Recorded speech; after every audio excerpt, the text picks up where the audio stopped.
Now, as mentioned, the local campaign period for the 2025 elections begins today. Let's check in on Vote Rich Manila with mobile journalist Merymon Reyes. Hey Merymon, tell us what's happening there.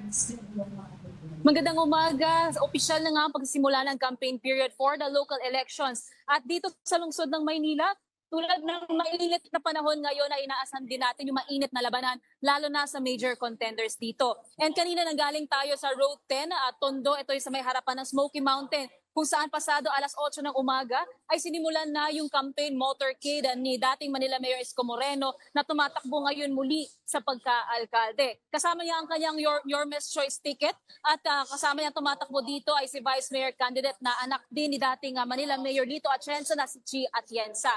At yung ilan din ng mga party list na kasama dito sa motorcade ay ang Vendors Party List. Nakita natin kanina si Diwata na isang party list nominee, ang Agri Party List, ang Buhay Party List, pati na rin ang Angkasangga Party List. Sa monitoring natin so far, nasa paligid pa lang sila ng Tondo ngayon naglilibot, pero plano nila ay maikot ang Kamaynilaan bago nila isagawa ang kanilang proclamation rally at program mamayang gabi doon sa may Moriones Street, Tondo rather.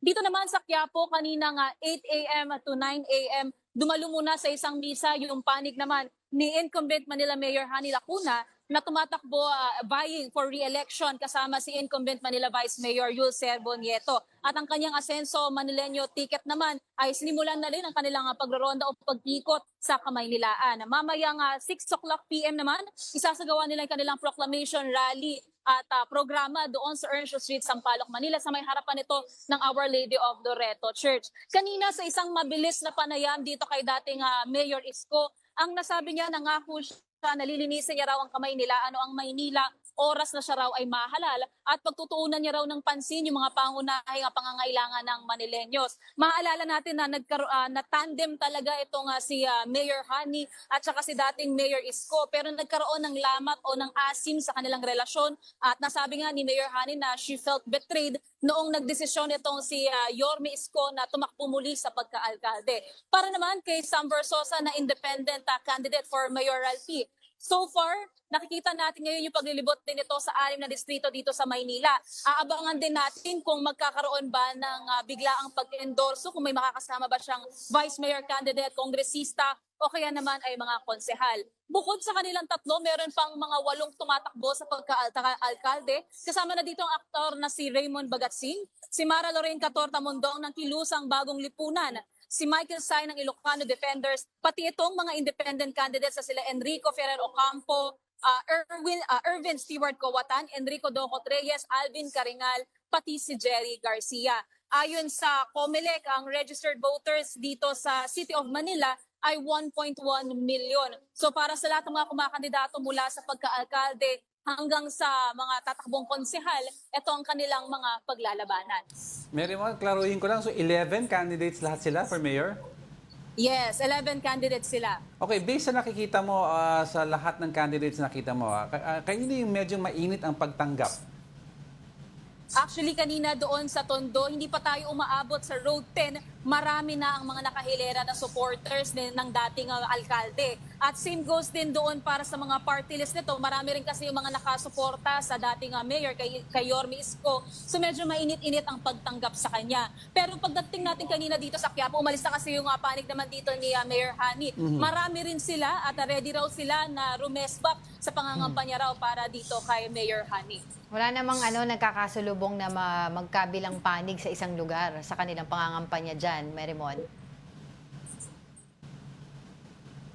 So far wala pa, pero idadagdag ko rin pala na kanina doon sa may Sito Tondo, nakita rin natin yung pagpupulong na ng supporters naman ni Sam Versosa. So mga ilang metro lang yon away doon sa Road 10 Tondo, pero mukha namang hindi sila nag-cross ng landas kasi may sariling ruta rin itong panig ni Yorme Isko. May sarili na namang plano sa 6 na distrito itong sina Sam Versosa, pati na rin si Mayor Hani Lacuna. Kamusta naman yung dyan, yung traffic situation? Yeah, May mga rerouting schemes ba binigay dyan sa mga taga Manila dahil nga dito sa ongoing na campaign na ginagawa ng mga kandidato?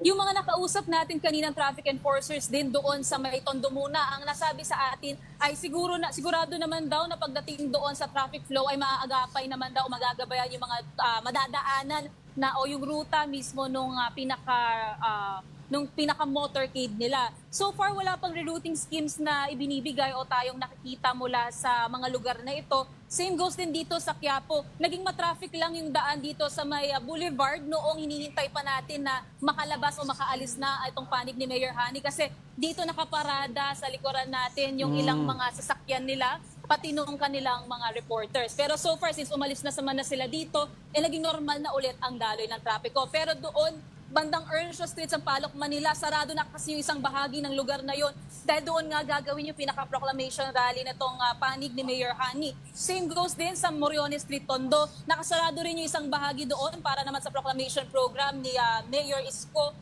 Pero sigurado naman daw sila na tutulungan nila kasama yung mga barangay officials sa paggabay sa mga motorista. Mary Mon, before of course we let you go, I'd like to ask based sa mga paglalakad mo sa field, pag-experiences mo sa field, ano ang main concern ng mga Manileño na gusto nila ayusin o baguhin sa Manila na tinitignan nila as a basis to vote for their candidates? Nako, isa sa mainit na usapin ngayon ng mga botante ay yung kalinisan ng lungsod ng Maynila.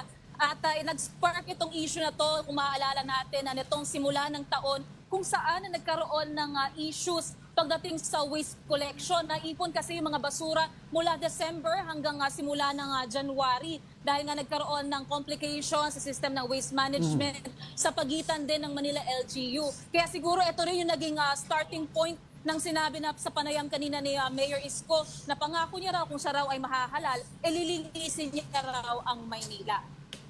All right, thank you for that, mobile journalist Mary Mon Reyes.